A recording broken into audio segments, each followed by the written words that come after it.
Bom dia a todos. Hoje, 5 de agosto do ano 2021, declaro aberta a sessão da Câmara Criminal do Tribunal de Justiça do Estado do Rio Grande do Norte.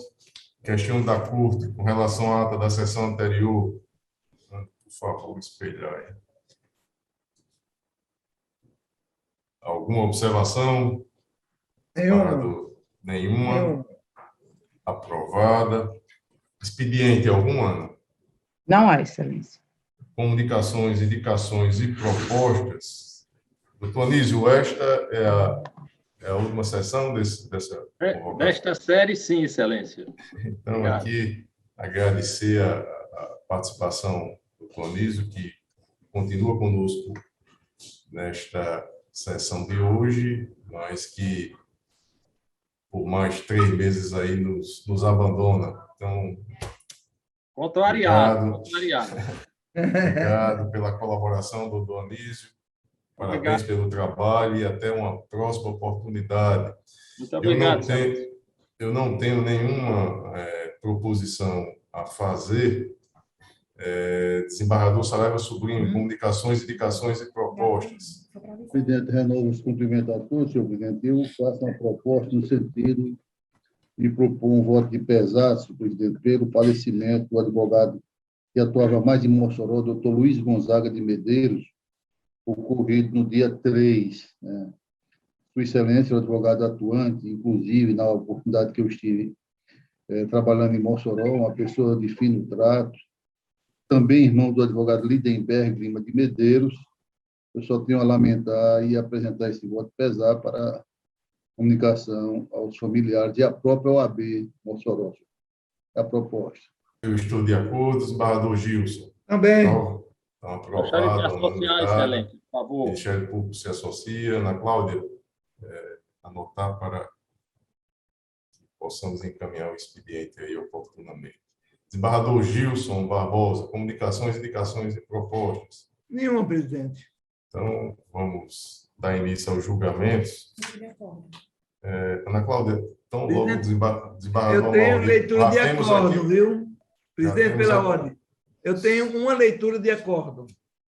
Pois não, desembargador Gilson. Somente dar as boas-vindas aqui ao desembargador Amauri Moura, que hoje estará conosco aqui no julgamento de um processo em que o desembargador Saraiva Sobrinho afirmou suspeição e será o primeiro a ser julgado. Desembargador Amauri, seja bem-vindo. Muito obrigado, presidente. Bom dia a todos. Bom dia. desembargador Amauri. Obrigado pela atenção. É um prazer e uma honra sempre estar aqui com essa honrada Câmara Criminal. É sempre uma satisfação, senhor presidente. Estou aqui a postos. Prazer é todo nosso. Um prazer. Vamos só ouvir a leitura de acórdão aí. Desembargador Gilson Barbosa tem a palavra. Tá? Pois não, excelência.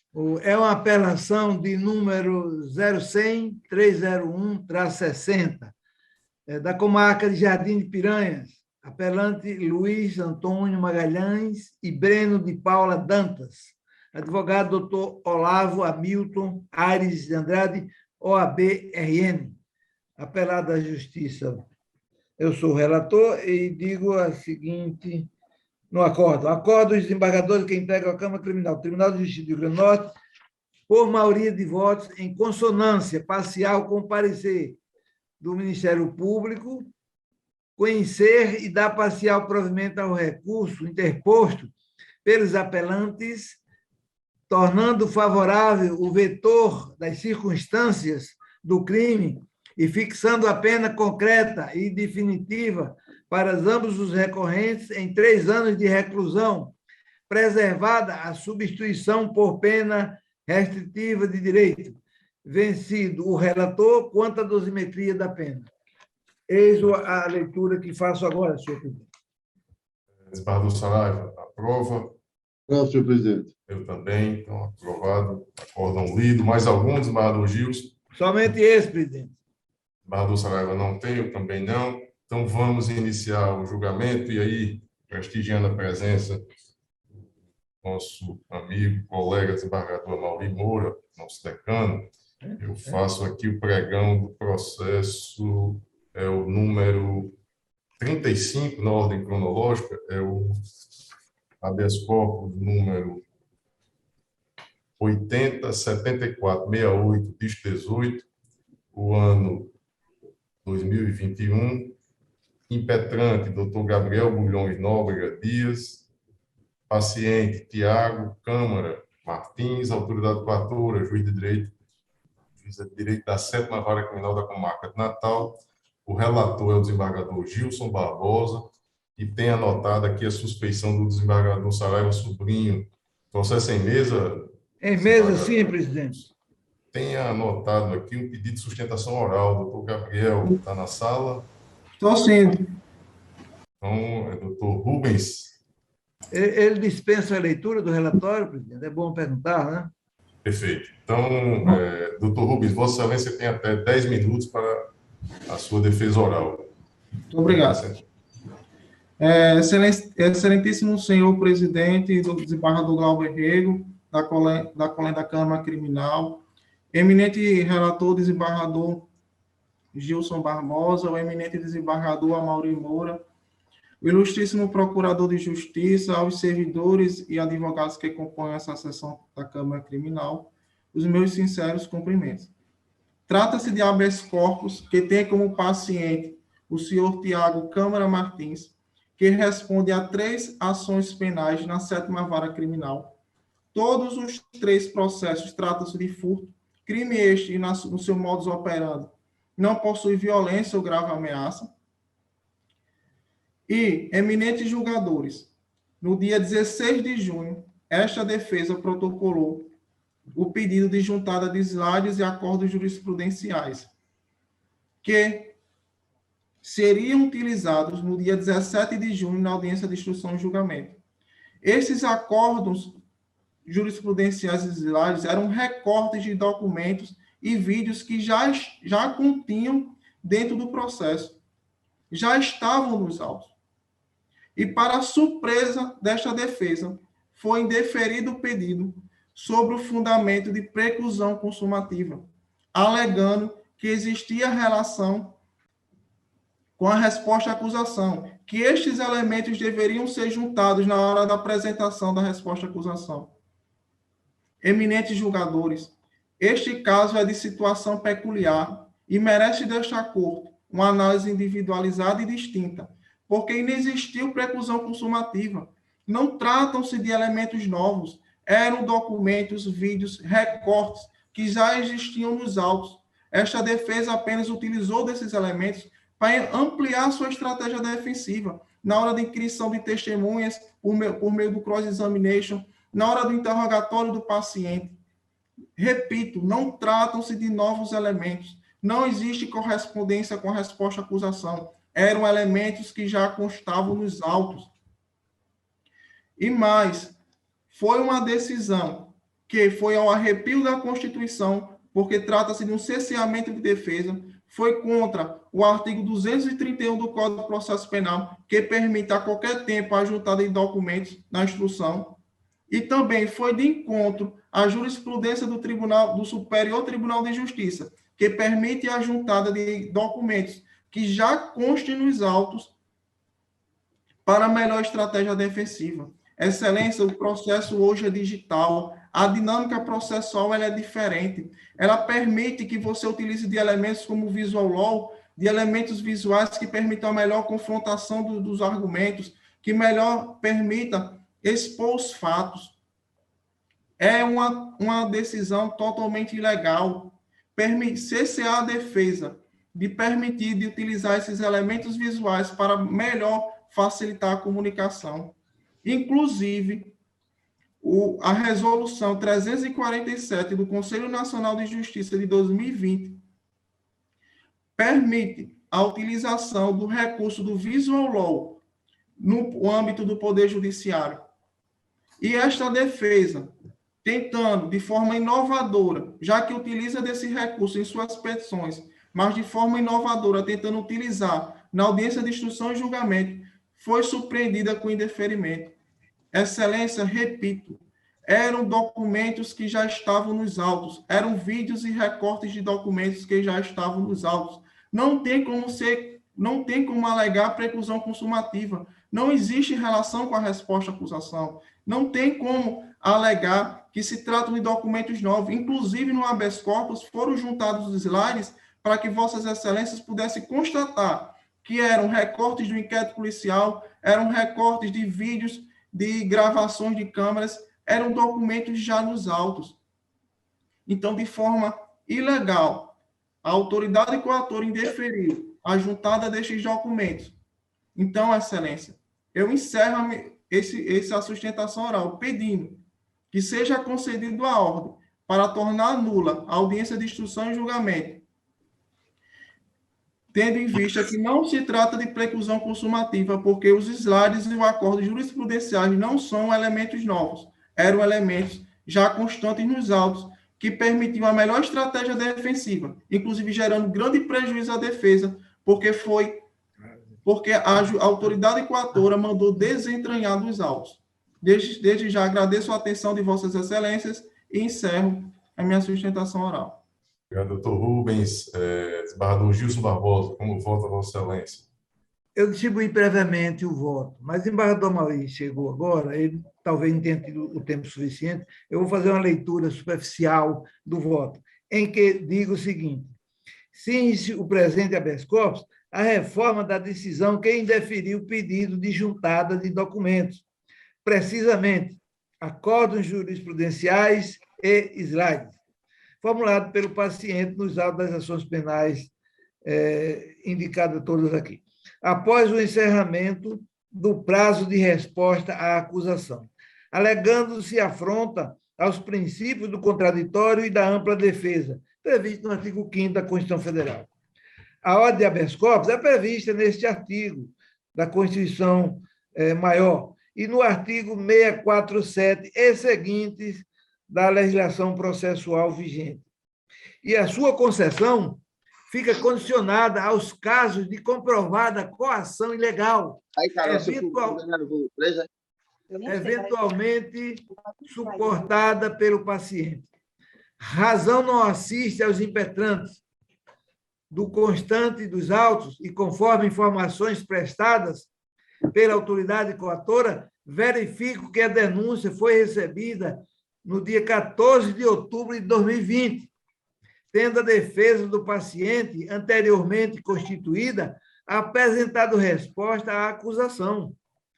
Posteriormente, foi proferida a decisão no sentido de dar prosseguimento ao processo com a designação de audiência de instrução e julgamento para o dia 17 de junho de 2021, quase um ano depois.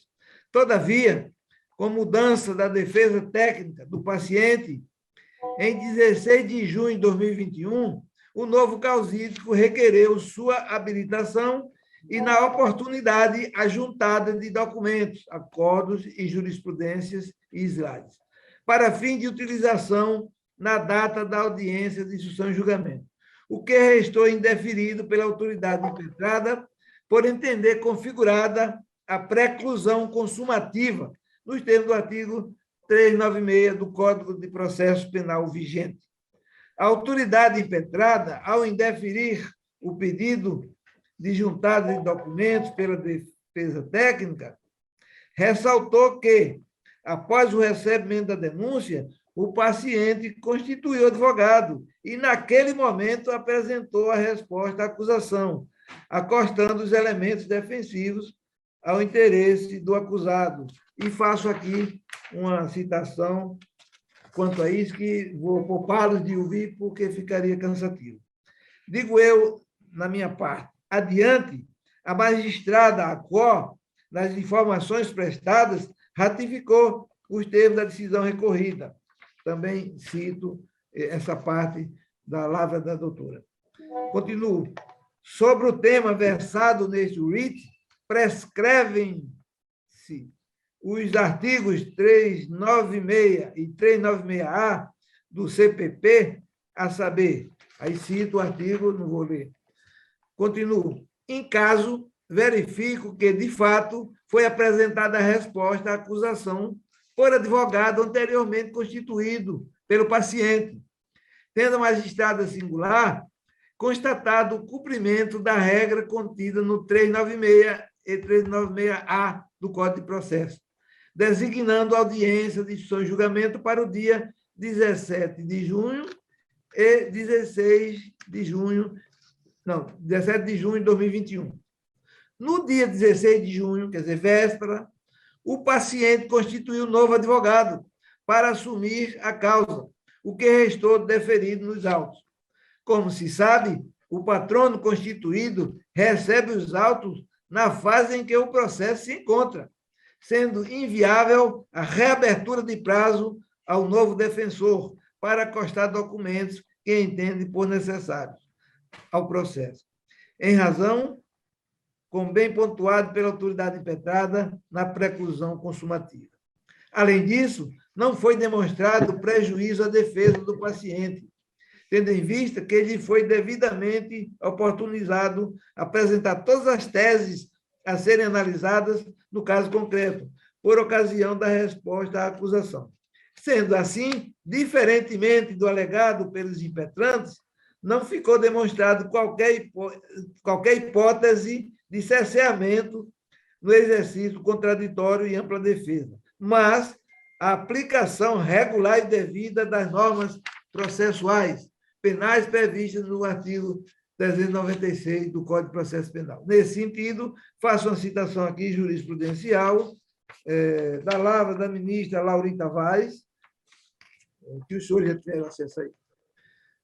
Volto eu a me manifestar. Relativamente à regra contida nos artigos 231 e 232 do CPP, cumpre assinalar que, igualmente, não restou demonstrada a excepcionalidade da medida exigida, visto que há restrições à viabilidade de juntada de documentos em toda a fase processual.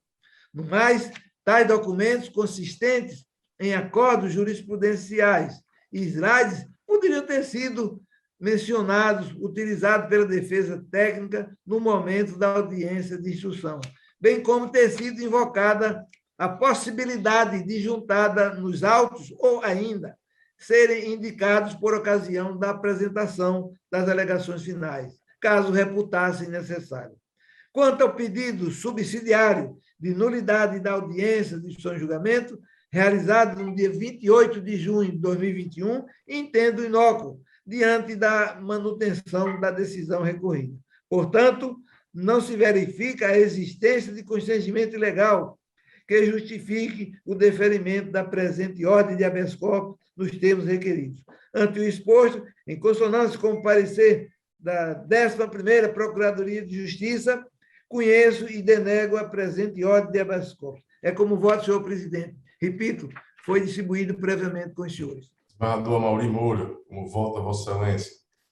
Não, desembargador Glauber, realmente foi distribuído, do Justo. Eu tive a oportunidade de fazer uma leitura do voto de Vossa Excelência, assim como também eu fiz, os memoriais foram encaminhados ao meu gabinete.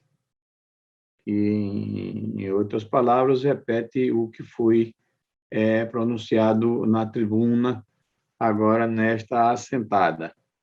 Realmente, hoje, o chamado visual law é muito permitido e utilizado algumas vezes, inclusive na esfera do processo penal, que tem exatamente o objetivo de diminuir, não é, e facilitar o exame, a apreciação e leitura e visualizar, digo melhor, peças, diminuindo o volume de papéis, enfim, e leitura de petições alongadas e tal. Mas, no caso concreto, eu penso que são documentos, inclusive, não chegam a ser exatamente documentos, porque são recortes de jurisprudências que já existiam no processo e que, de certa forma, o juiz, na aferição e no julgamento do processo, ele tem que pesquisar por jurisprudência, naturalmente, que possa nortear o seu entendimento a respeito do tema. De maneira que eu não consigo enxergar aí qual o prejuízo para a defesa, notoriamente, quando se trata de documentos que já constavam do próprio processo. E, ademais, disse bem o relator quando isso poderia ter sido juntado também o reiterado nas alegações finais. Penso que não se caracteriza aí o constrangimento postulado no habeas corpus, e me acostando aos fundamentos do voto do relator, eu acompanho o senhor presidente. Obrigado, desembargador Amauri. Eu também, eu confesso que estive inclinado a votar pela concessão, mas, como destacou o desembargador Amauri Moura, o caso concreto não... A tese trazida pela defesa, melhor colocando, é que, no caso concreto, poderia justificar aqui uma mudança de posição daquela que foi adotada lá na origem. Mas, neste que estamos julgando, de fato, não há prejuízo demonstrado pela defesa. Em outras oportunidades surgiram e não foi levado ao processo, então não há razão para a concessão da ordem pleiteada. Então, eu também, resumidamente, eu acompanho o voto na íntegra do desembargador Gilson Barbosa, relator, com os acréscimos aí trazidos pelo desembargador Amauri. Proclamo o resultado, ordem conhecida e denegada à unanimidade nos termos do voto do relator. Desembargador Amauri, tempo curto demais. Excelente. Vamos cobrar uma passagem maior aqui, né, Vossa Excelência. Será um prazer, Excelência. Será um prazer, sim. Seja sempre bem-vindo. Há algum tempo que eu não vinha por aqui, não vinha, ainda que virtualmente, né? Mas realmente é um prazer sempre estar com essa Câmara, com Vossa Excelência, com o presidente Eduardo Glauber e Gilson, doutora Anísio Marinho, que há tempo que eu não via também. Prazer, Excelência. E é, sim, de minha parte, uma grande honra e uma alegria poder participar desta corte, senhor presidente. Então, não tendo mais o que colaborar, ainda que modestamente, eu vou pedir a autorização para me retirar, Excelência. Desembargador Amauri, seja sempre bem-vindo, amigo. Um abraço. Obrigado. Forte, saúde. Saúde a todos, grande abraço. Desembargador Saraiva Sobrinho retorna à bancada e vamos agora ao número 49 na ordem cronológica, também com sustentação oral, é o habeas corpus número 80-8108, visto 21, o ano 2021. O impetrante, Dr. Flaviano Gama, paciente, José Henrique Brandão Ramalho Sobrinho, autoridade 14, juiz de direito da primeira vara criminal da comarca de Natal. O relator é o desembargador Gilson. Processo em mesa, desembargador Gilson. Excelência, bom dia. Quem está falando é a doutora Marcela, também sou impetrante do habeas corpus. Sou eu que vou fazer a sustentação oral. Pois não. Doutora Marcela, Vossa Excelência tem até 10 minutos, e o tempo está aí na tela sendo cronometrado. Certo. Excelentíssimo senhor desembargador Glauber Rego, presidente desta Câmara Criminal, excelentíssimo senhor desembargador relator Gilson Barbosa, excelentíssimo senhor desembargador Saraiva Sobrinho, representante do Ministério Público, demais colegas advogados, serventuários da Justiça e a todos que assistem a essa sessão, bom dia. Inicialmente, eu gostaria de dizer que é uma alegria estar neste egrégio Tribunal de Justiça, ver que Vossas Excelências estão com saúde nesses tempos tão difíceis. Ainda estamos em formato virtual, mas é preciso ter a esperança de que, em breve, tudo retornará ao seu devido lugar. E é exatamente esse sentimento, Excelências, de esperança que me traz aqui hoje a esta sessão da Câmara Criminal. A esperança de ver restituída a liberdade do paciente. Trata-se, então, desembargador Gilson, de um habeas corpus de sua relatoria, impetrado em favor do paciente José Henrique Brandão Ramalho Sobrinho, o qual foi preso inicialmente de forma temporária, no dia 21 de maio de 2020, pelo prazo de 30 dias, sob a acusação de ter participado de um homicídio na saída do Natal Shopping nesta capital. Posteriormente, a prisão temporária foi convertida em preventiva sob o único fundamento da garantia da ordem pública. O paciente veio a ser denunciado em seguida, junto com o co-réu, Jailton Francisco, sob a acusação de ter, supostamente praticado homicídio, tentativa de homicídio no local e data já citados, e o paciente teria dirigido o veículo em que o co-réu desceu e efetuou os disparos. Bom, como bem ressaltou a Procuradoria de Justiça em seu parecer, o Código de Processo Penal, no tocante às medidas cautelares, prevê 3 limites normativos, quais sejam cabimento, a necessidade e a adequação da Constituição da liberdade individual. Na ausência de um desses 3 requisitos, restará caracterizado o constrangimento ilegal. Desembargador Lobo, é importante ressaltar que já foi impetrado um habeas corpus em favor deste mesmo paciente, nesse caso. Entretanto, a situação que trago à análise de Vossas Excelências nesta manhã é completamente diferente, vez que estamos diante de um novo título prisional, qual seja a decisão de pronúncia. Na decisão de pronúncia, a autoridade coatora entendeu por manter a prisão do paciente em razão de, pelo entendido, que estavam presentes os requisitos autorizadores daquela prisão preventiva, quais seja a garantia da ordem pública consubstanciada na gravidade concreta do delito e na periculosidade do agente. Bom, segundo o ministro Rogério Schietti, em sua obra Prisão Cautelar, as páginas 261 e 262, a garantia da ordem pública é a hipótese de interpretação mais extensiva dentre aquelas elencadas no artigo 312, inclusive tendendo à vagueza. O ministro critica nessa mesma obra a infelicidade do legislador pátrio quando escolheu tal denominação e critica mais ainda o legislador de 2011 quando, podendo inovar, não o fez. Igualmente problemática é a gravidade concreta do delito como vetor da garantia da ordem pública. Explico. A gravidade concreta do delito há uma linha tênue entre um juízo de certeza, um juízo de valor sobre um crime que sequer, excelências, possui a sua forma sacramentada, visto que não houve julgamento ainda, muito menos uma sentença condenatória e menos ainda uma sentença transitada em julgado. Ou seja, ainda reveste o paciente o manto constitucional da presunção de inocência, de modo que, se utilizar da garantia da gravidade concreta do delito, seria um viés de inconstitucionalidade, por assim dizer, vez que este manto da presunção de inocência seria retirado. Ademais, a prisão cautelar não pode ser utilizada como forma de antecipação de pena. Isso, inclusive, está também previsto no artigo 313, parágrafo 2º do Código de Processo Penal. Então, o fundamento da gravidade concreta do delito, quando utilizada desta forma, possui sim traços de inconstitucionalidade, traços de ilegalidade. Ainda, tratando agora quanto à periculosidade do agente, é preciso saber quem é o paciente, de quem estamos tratando. O paciente é um jovem que possui uma vida pregressa imaculada. Veja, excelências, o caso aqui em análise trata-se de uma exceção em sua vida. Isso que está dizendo não é esta defesa, são as certidões de antecedentes criminais que foram juntadas quando da impetração deste habeas corpus. Ademais, o paciente ele possui ocupação lícita, possui residência fixa na comarca de Natal. Tudo isso devidamente comprovado quando da impetração do habeas corpus.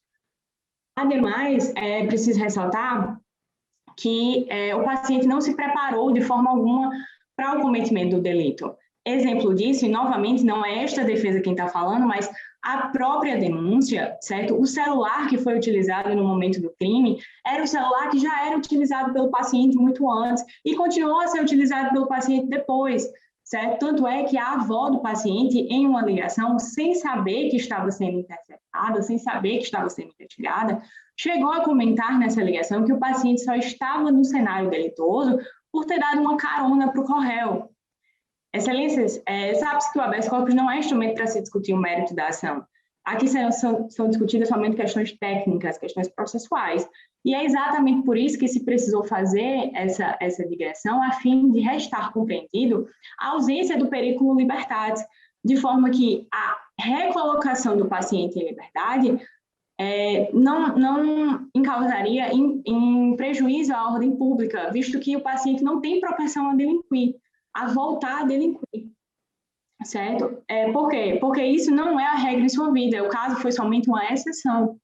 E tudo isso devidamente comprovado, como já falei, certo? Ademais, é preciso ressaltar que a autoridade coautora, no novo título prisional, sequer fez menção às medidas cautelares diversas da prisão, que podem perfeitamente ser aplicadas no presente caso, certo? Inclusive, esta defesa, em atenção ao artigo 319 do Código de Processo Penal, sugeriu algumas dessas medidas cautelares, certo? Que podem ser aplicadas concomitantemente a outras que Vossas Excelências entenderem necessários.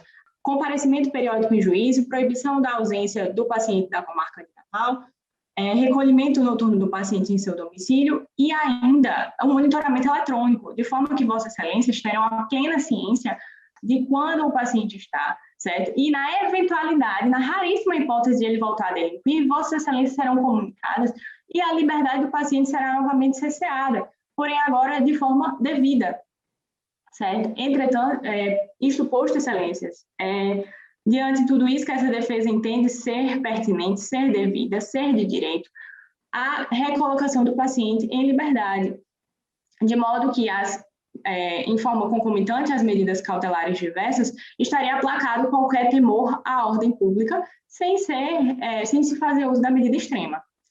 Ante todo exposto, esta defesa pugna pelo conhecimento e a concessão da presente ordem de habeas corpus, a fim de recolocar o paciente José Henrique Brandão Romário Sobrinho em liberdade, em concomitância com as medidas cautelares do artigo 319, sejam as sugeridas por esta defesa, sejam outras que Vossas Excelências entenderem por necessários. Neste termo, peço deferimento e agradeço pela atenção de Vossa Excelência em me ouvirem nesta manhã. Obrigado, doutora Marcela. Parabéns. Desembargador Gilson, como vota Vossa Excelência? Presidente, distribuí previamente com os senhores o meu voto, que chega a uma dezena de folhas, mas em letra grande ele fica bem reduzido. Me parece que é um processo que não tem essa complexidade doutrinária toda. Eu vou me ater a ler a emenda, porque os senhores já tiveram acesso e qualquer outra dúvida poderei esclarecer. Na emenda, digo o seguinte: Constitucional e Processual Penal, habeas corpus liberatório, pronúncia, por homicídio qualificado consumado e tentativa de homicídio qualificado, ambos do Código Penal. Pertence à revogação da custódia preventiva mantida na decisão de pronúncia. Alegada ausência dos requisitos e fundamentação inidônea, impossibilidade, prova da materialidade e indícios de autoria, segregação cautelar fundada na necessidade de garantir a ordem pública, modus operandi, premeditação e monitoração da vítima, gravidade concreta do crime, periculosidade social do agente, elementos previstos nos artigos 312 e 313, inciso 1 do Código de Processo Penal. Ineficácia de qualquer das medidas cautelares diversas, constrangimento legal não evidenciado, ordem conhecida e denegada em consonância com o parecer da 2ª Procuradoria de Justiça. Eis o meu voto, senhor presidente e desembargador companheiro da Câmara, que foi previamente distribuído com os senhores. Desembargador Saraiva Sobrinho, como vota Vossa Excelência? Senhor presidente, inicialmente eu cumprimentaria a doutora Marcela pela sustentação bem segura, mas que, infelizmente, a doutora não nos vai rever a posição anterior na proposta de voto inaugural, no sentido de acompanhar o relator. Entre argumentativa, naturalmente, nós temos uma certeza que, como acontecia antigamente, a própria pronúncia, que é uma remessa do cidadão ao júri popular, garantiria, com a manutenção da prisão do cidadão, exatamente esse julgamento. Então, é como foi posto no voto de Sua Excelência, a garantia do andamento da justiça, a garantia da ordem pública e assegurar a eficácia da lei. Não é que quer dizer que ele, sendo pronunciado, ele vai ser condenado, não, mas a garantia de um julgamento popular para que se defina aquela situação. Então, as minhas são as outras argumentações trazidas da proposta de voto do Gilson e voto pela denegação da ordem. Também eu parabenizo a doutora Marcela Cardoso pela brilhante defesa oral. No entanto, eu ratifico o meu voto já registrado no sistema e proclamo o resultado, ordem conhecida e denegada à unanimidade dos termos do voto do relator. Obrigado, doutora Marcela. Ana Cláudia, alguma outra sustentação oral? Não, senhor. Então, na pauta anterior, nós tínhamos 2 processos. Um já foi julgado, que é o habeas corpus 7468, e o outro processo é o número 36, aí na ordem cronológica, é o apelo criminal número 11, 1753, dígito 34, ano 2017. A origem é a segunda vara criminal da comarca de Natal, apelante Carlos Francisco da Silva, advogado Dr. Eduardo Levi Gomes Franco, o apelado ao Ministério Público, eu sou o relator, e aqui anotado na papeleta, o julgamento foi suspenso após a realização da sustentação oral. E o processo está em mesa, meu voto eu trago aí com a análise da dosimetria, eu estou refazendo a dosimetria da pena, das 4 circunstâncias eu considero desfavorável apenas a culpabilidade, e com isso a pena do apelante ela é reduzida. Ela é reduzida para 9 anos de reclusão, mantido os demais termos da sentença recorrida. Então, eu nego provimento ao recurso, mas, de ofício, eu faço esses ajustes na dosimetria da pena. É o meu voto. Desembargador Saraiva e desembargador Gilson ratificam os votos já registrados. Correto. Positivo, presidente. Então, o processo julgado à unanimidade nos termos do voto do relator. Na sequência, agora, vamos fazer naquela sistemática. Desembargador Saraiva, os processos na relatoria de Vossa Excelência, algum destaque, algum que demande parecer oral? Não, senhor presidente, as propostas de voto foram feitas com antecedência e eu as mantenho. Eu não tenho nenhum destaque enquanto revisor nos processos da relatoria do desembargador. Eu acompanho. Saraiva Sobrinho, desembargador Gilson também não tem. Doutor Anísio Marinho, Ministério Público, alguma observação nos processos da relatoria do desembargador Saraiva? Obrigado. Então, ratificados os votos já registrados aqui no sistema, os processos da relatoria do desembargador Saraiva Sobrinho são julgados à unanimidade nos termos do voto do relator. Desembargador Gilson Barbosa, na relatoria de Vossa Excelência, algum destaque, alguma observação? Tem o 48 da pauta, que eu vou pedir o parecer oral do Ministério Público. Pois não. Excelência, eu verifiquei. É uma preliminar quanto ao paciente Daniel de Melo, que suscita. Pois não, Excelência, eu verifiquei, trata-se realmente de uma reiteração do pedido e eu opino pelo acolhimento. Então, o Ministério Público concorda, os demais termos do voto estão mantidos, eu não tenho nenhuma observação, o desembargador Saraiva também não. Também não. E algum outro processo, desembargador Gilson, que demande destaque? Nenhum, tem mais não. Encerrado. O desembargador Saraiva ratifica os votos já lançados no sistema, eu também. Ministério Público, alguma observação dos processos na relatoria do desembargador? Obrigado. Então, todos na relatoria do desembargador Gilson julgados à unanimidade nos termos do voto do relator.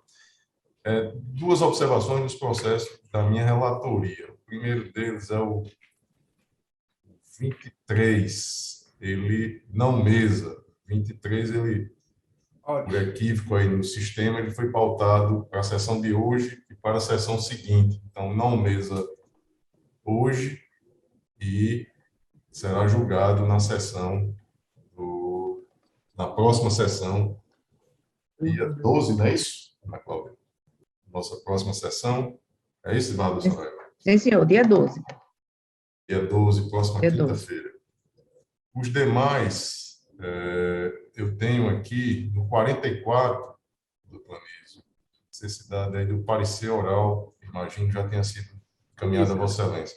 Perda superveniente do objeto, de acordo com o artigo 659 do Código de Processo Penal, eu opino pelo acolhimento.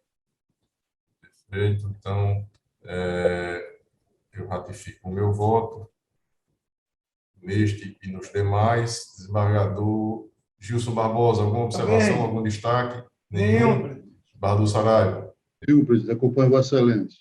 Então, ratificados os votos lançados no sistema, proclamo o resultado, todos julgados à unanimidade nos termos do voto do relator. Eu questiono se algum processo que independa de pauta, esta pauta que não tenha sido apregoado, do desembargador Gilson, do desembargador Saraiva, do Planísio, alguma observação? Não, excelência, tranquilo. Nenhuma. Então, podemos encerrar e a nossa próxima sessão, dia 12, quinta-feira. Não é isso, Ana Cláudia? Teremos a nossa sessão aqui na Câmara Criminal e também, e logo na sequência, às 9h30, a sessão do Pleno. Então, saúde para todos, em especial aí para o pai da nossa servidora aqui, Ana Cláudia, seja estabelecida aí o mais rápido possível, Ana Cláudia. Força e fé. Então, às 8h44, eu declaro encerrada a presente sessão.